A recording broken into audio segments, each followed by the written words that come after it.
What's good, bro? Are live action movies getting better?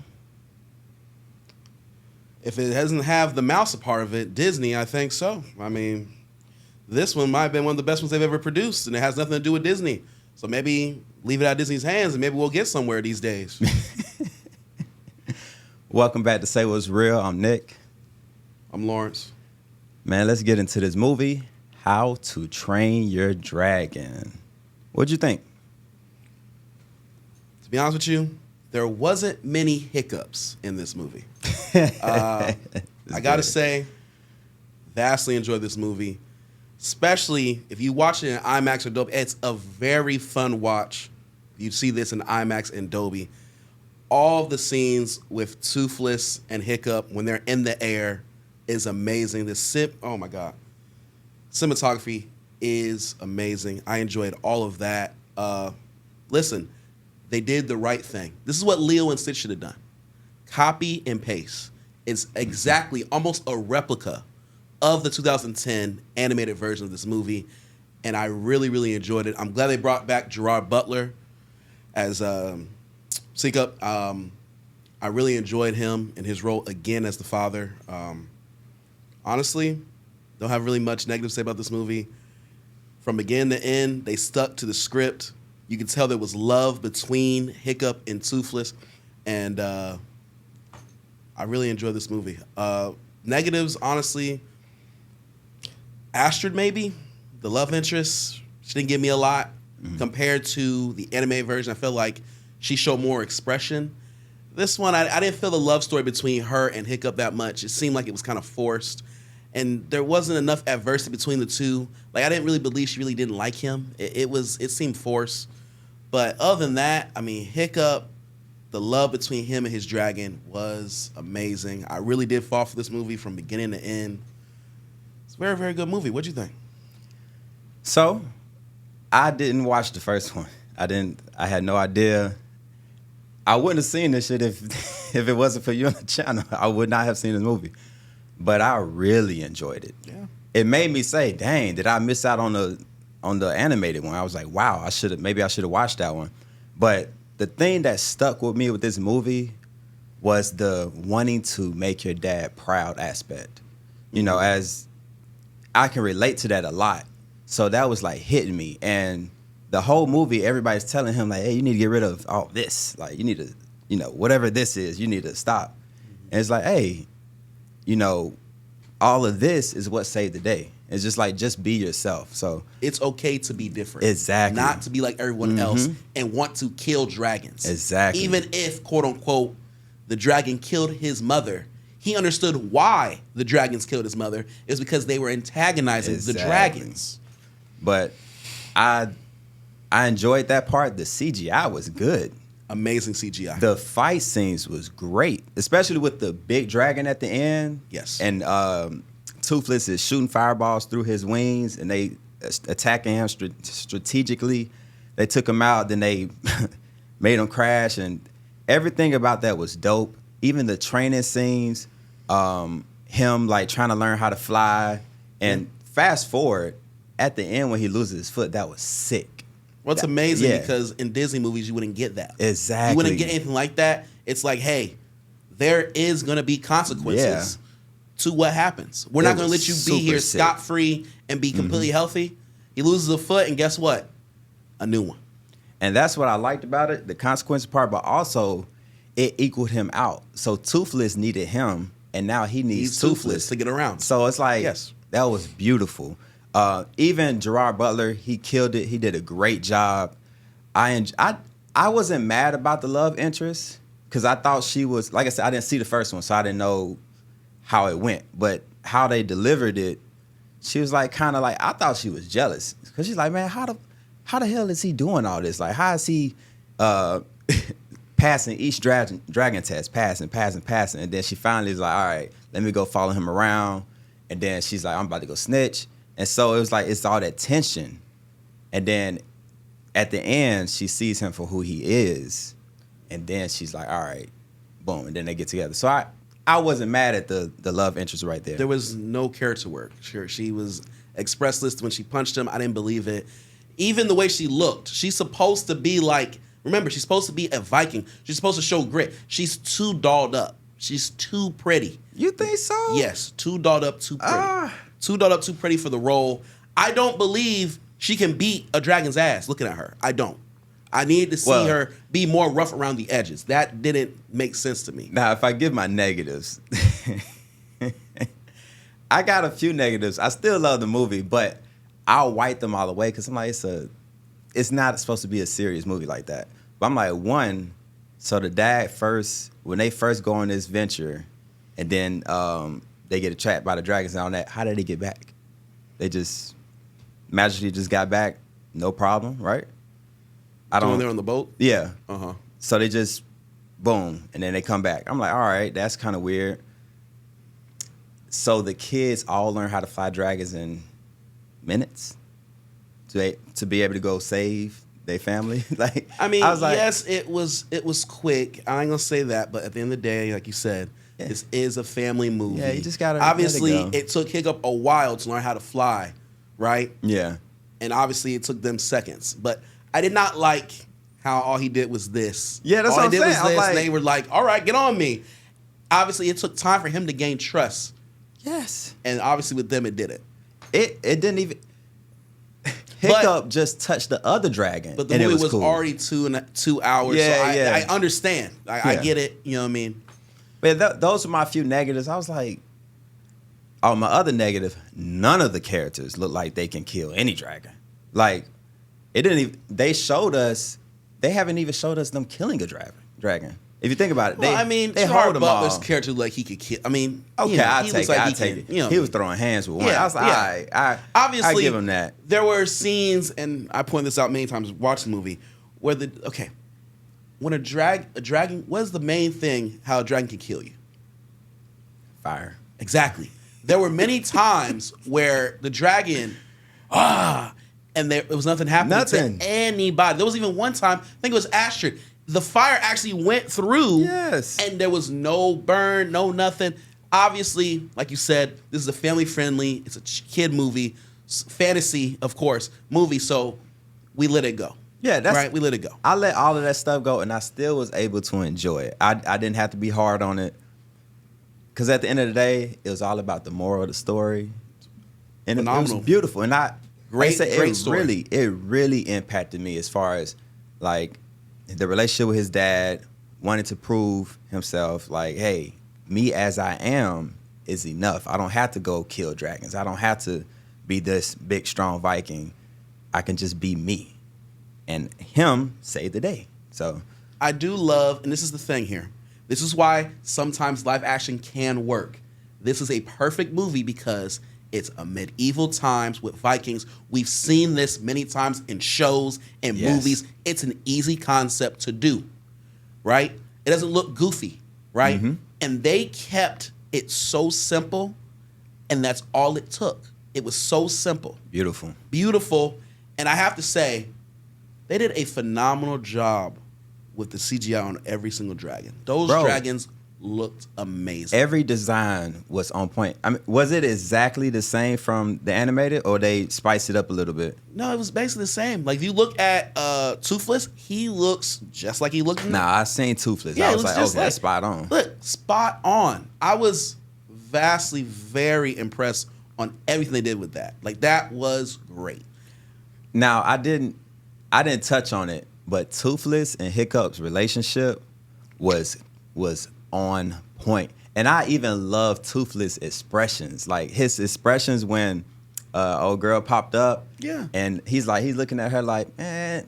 And he was even mad at her. He's like, hey, I'm about to drop this bitch. Like, yeah. It was so on point. She's on him. She had to apologize. Yes. Then they built a relationship. And even between Hiccup's father and Toothless, they built something. And even came to the point where Hiccup's father went into the water to go save him. And went to go save him because he understood they're on our side. I need to finally listen and trust my son. This, to me, was a great time to come out during Father's Day because it showed a lot, like, not only with Hiccup's father, but it was another father who didn't give a damn about his son as well. Yes. Oh, and he didn't realize who his son even was until he saw him fighting a dragon.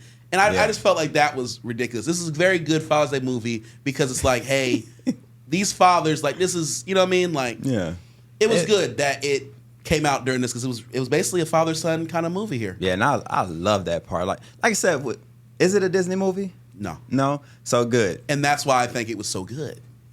Outside of like the Disney movies, most animated movies, they have like good storylines and they have like underlying meanings. Yeah. And like this one hit. It hit. I really think, I'm gonna be honest with you, I enjoy some of my favorite movies, animated movies, are not from Disney. Right? Yeah. Like I enjoy the Despicable Me's, the Minions, I enjoyed Shrek. Like these are some really good movies that That's are what I'm not saying. involved with Disney. And they don't, and that's what I was saying. They don't have any agendas. Yeah. They just telling a story, giving the moral of the story. They're not trying to do too much. Yeah. They don't deviate. Mm-hmm. They just do what they're supposed to do because they're trying to get that money.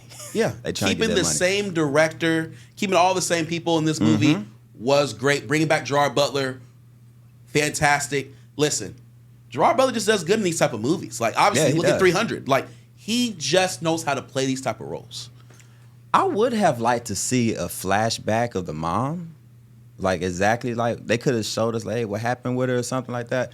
I would have liked to see that, but you know, we get the point. You know, they don't want to show how she died. They didn't show anybody. Yeah, they didn't want to die. show I'm no like, type of death. no That's the thing with casualties. these kid movies. They don't really want to show Yeah. that. I mean, they really never show, if you think about it, even in Lion King, they never really showed Mufasa dying. They show him getting tossed out by the stampede, but they didn't show him getting trampled in the stampede. They just Yeah. don't show death. They just talk about it. So, what would you rate it? Oh, man. Kim, I'm about to say this. We'll be getting into this soon at some point in a reel, but this will be my first one to say it. Real gold. Absolutely. I'm going 9 out of 10. I mean, obviously I would have to I'm nitpicking that 1 point, honestly, but I'm going 9 out of 10, maybe 9.5 out of 10. I really didn't have any real issues with this movie. I really think that everyone, not only children, should go see this now. 100%. I'm definitely saying real gold. This is real gold. Mm-hmm. I say 9 out of 10 if you want a numbers rating. I enjoyed it. The message, the fighting, the CGI, the storytelling, perfect. Like I would say 10, but 10 is so hard to get from me, so I'm not gonna do that. But Yeah. 9, great. Run to go see this movie. Definitely Listen, should see it. Adults, children, doesn't matter. This is a fun watch and it's worth your money. I will say this, please, if you want to get your money's worth in this movie, IMAX. IMAX. Or That's all Dolby. I gotta say. Or even Dolby. But do not see this movie in just digital. You're doing yourself an injustice by doing that. All right, let's get to these NBA finals. I mean, do we even have to talk about a prediction? Come on, we know what's about to happen. Well, I'm gonna call you out because I remember you saying last week, "Oh, Jalen Williams, oh, he ain't gonna have 25 every game." Blah, blah, blah. My boy put up a 40 piece, and then what did he do? Listen, the first player, one of the first players since Dwayne Wade before 25 to have 25 points or more in 3 or more NBA Finals games. You said Jalen Williams was going to do this. I told you that boy's back. Batman to Robin. SJ's Batman, but hell, you got to have a Robin as well. And he has a really, really good Robin. What you got to say about what Jalen Williams is doing in these NBA Finals? Man, that nigga was eating, bro. I gotta take that L. Like I was watching it at work, and I was just like, "Wow, he's just getting off today." I took SJ on the over his points, so I was looking dumb. I'm like, "Wow, He man. got it though, right? Oh, he went under. Because what was it? Because he had 31. 33 and a half. He had 30. I Yeah. think it's so high for SGA. If I was like just so surprised. He was getting to the free throw line. He hitting threes. He was attack aggressive. mode. I was Attack like, what? mode. Now, part of it, I do think part of it, they smelled blood. And they was like, hey, we need you. And I think he said, all right, I'm coming. I didn't think they would have to get that from him. You see what I'm saying? I thought SGA would just be enough by himself. So, but like I said, I give it to him. Man went crazy. I have nothing. I just got to take that one, bro. I got to say, man, the Pacers have overachieved in this finals, 100% for me. But I have to say, their Achilles heel has came back to bite them. They cannot stop they can't stop anything the Thunder are doing. They've had problems all season long with defense. They give up so many points on defense, so many, to me, easy layups, too many drives. They don't stop anything. There's no rim protection. It's come back to bite them here in the finals. I can't say that's the main reason. And okay, Halliburton, he's your star player. He's your superstar. He cannot play like this and expect them to win. Like, they needed him to step up. Oh, I know he got injured, but before the injury, he was abysmal. He wasn't doing anything. Zero impact. And on watching the game, TJ McConnell should not have a bigger impact. He should not have a bigger impact. Well, and that I'm glad pissed me you off. brought him up because they could have won game 5. Yeah. Could have won game 5. Rick Carlisle, he fucked them. When he took out TJ McConnell Yes. for Halliburton to start the fourth quarter, he fucked his team because McConnell was hot and he was playing way better than Halliburton. You know Halliburton's hurt. You know he's injured right now. And McConnell has the hot hand. McConnell was driving. He was hitting fadeaways. Bro, he was nice. going crazy. He was a fireball out there, and you took him out to put back in Halliburton. And once you did that, like you said, I think especially the Thunder felt blood then because it's like, hell, that McConnell is a fireball, and they put Halliburton back in, and what did Halliburton do come in? Turnovers. Turn the ball left and right, bricking, and I can't talk about it, but you love this guy too, Spicy P. Yeah. He had 26, but he had 6 costly turnovers. Yeah. Turnovers cost him a lot in that game, in this last game, 100%. They had 22 turnovers. Now, to go back to game 4? Game 4. To go back to game 4, the way they had control of the game, and for them to let Thunder take it from them, I know people are going to say, oh, the SGA was getting the foul call. No, that shit did not, that wasn't the reason. They didn't lose the game because they gave SGA some weak-ass foul. That was not the reason. The reason was they lost all that aggression. They lost all that aggression they had. From quarters 1 to 3, they were very aggressive. And they were just like, oh, we got it now. Let's just cruise. And Thunder did what they do. Just consistently, just wear them down. Just get point after point. It was basically game 1, but from the other standpoint. Yeah, from reverse. I actually wouldn't even say that. This was worse than game 1. Because they literally took the lead and covered the spread. It was like, the game 1 came down to one shot. It's like a miracle. I don't know about worse than game 1. I mean, once again, you got to think. There was a minute left. You're up by 7. There's nothing worse. Okay. You up by that much. There's nothing worse than that. Well, what I mean is, they dominated them in the fourth quarter. They dominated them, bro. It was just like, what the fuck, bro? You had the lead. You had control, and they walked you down.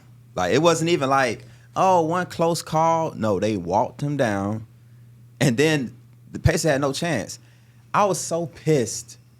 I was sitting here like, what is Halliburton doing? Not taking shots. Even the last game, no made shots, all free throws. Why is he in the game? So it's like, they're cooked, bro. They're cooked. Yeah, I think the series is over. I don't think it makes it to game 7. I know a lot of people, well, they want to see a game 7. They'll rig it. Vegas going to make the call. Nope. There will be no call made. This game is over in the first 8 minutes. This game 6, I know y'all probably hate hearing this because y'all been like, y'all so pro Thunder, but look, Nick, this is the truth. This is not pro Thunder or not. This is the eye test. I have 4 eyes. That's what I'm saying. It should have been over in 5. It should have been over in 5. The Thunder should have won game 1. Yes. This series would be over if they would have just did what they supposed to do in game 1. This would have been over already. So it's like the Pacers overachieved 100%.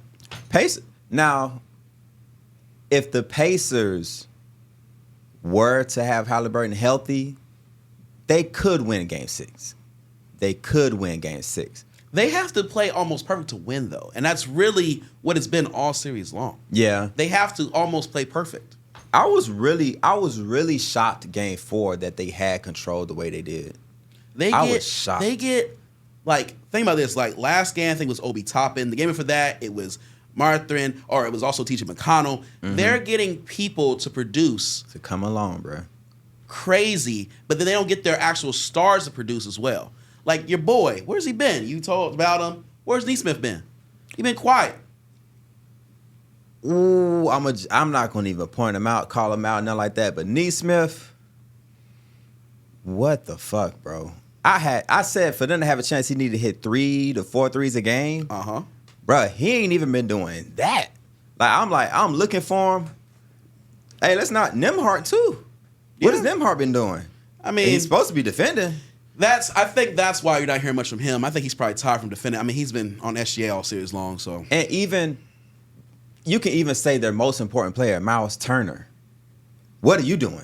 It ain't defense. It's not defense. And he's not even hitting shots consistently. No, he's not. So it's like, their whole team just fell apart. It's like the team is made of role players that's collectively on a string. Like, they all attached. And they do their damn job. But when they need somebody to step up to have an impact in the game, they don't have it. Like, this is why I think they're about another piece away. They need one more piece. They need one more piece because they need somebody who is consistently every game going to perform. So do you have Halliburton go back to the gym, become a superstar? Or do you bring in a superstar and have Halliburton play the Batman? I just think it depends on who you bring in. You know what I mean? Like KD. Like, think about it, right? So, like, the Magic, they're bringing in Desmond Bane, right? Desmond Bane's not coming in to be the number one option. Yeah. He's coming in to be behind Paolo Banchero. At least that's where I'm putting him, right? I think that's what maybe the Pacers need. Because at the end of the day, Halliburton's always going to be a point guard. He's not ever going to be scorer first. Yeah. He's going to be facilitator setting you up first. That's just who he is. But if they don't have nobody to facilitate to that's going to take them there. Because I just feel like, I know you love Spicy Pete. He's a very good player. But even on the Raptors when he won the championship, there was Fred VanVleet. There was other very, very good options to get the ball to. And I just feel like they need one more. Like Nembhard, he's cool. Neesmith is cool. All these players are cool, right? Obi Toppin, they're all nice. But they're all role players. Exactly. And they shouldn't be the ones that have to save the day. Like, yes, you can't look at Naismith and Obi Toppin and the collective game to be like, hey, we really need y'all to average 10 points, to take care of this thing. Because they're not being, obviously, I'm not going to say they're not being paid to go out here and have 30 points. Obviously, they make millions and millions of dollars. But you understand, they're not getting paid the big bucks to do that. They're doing their roles, and they're doing their roles very well. So we're not a Pacers podcast, so we're not gonna go into their salary cap and things they can do. Nigga, y'all figure that shit out and just bounce back next year. Congratulations to the Thunder. Happy y'all won. It's been a long journey. SGA is now among one of the greats. Yeah, he's definitely gonna listen. Now, as of now, I think he's probably gonna win Finals MVP, but if Jalen Williams comes out here in Game 6 and puts up like another 40 or something, then we might have to talk about who's the Finals MVP. Now he starts getting kind of interesting. That's tricky. That's tricky. If Williams drop another 30, if he do 30 or 40, all right, I can heed that thought. But SGA, man, he makes the team go, bro. He's been great. I'm just saying. Listen, Robin's been showing some Batman tendencies here now. I guess we got something to watch on Thursday. We have something to watch on Thursday. We wasn't gonna watch this shit outside of that. Yeah, because I do think that this is gonna get ugly on Thursday. With that said, thank you very, very much for tapping in with us. Subscribe if you haven't. Yes, please like, follow, subscribe on all of our social medias. Facebook, Instagram, TikTok. We here. We gonna be here forever. That's Say What's Real.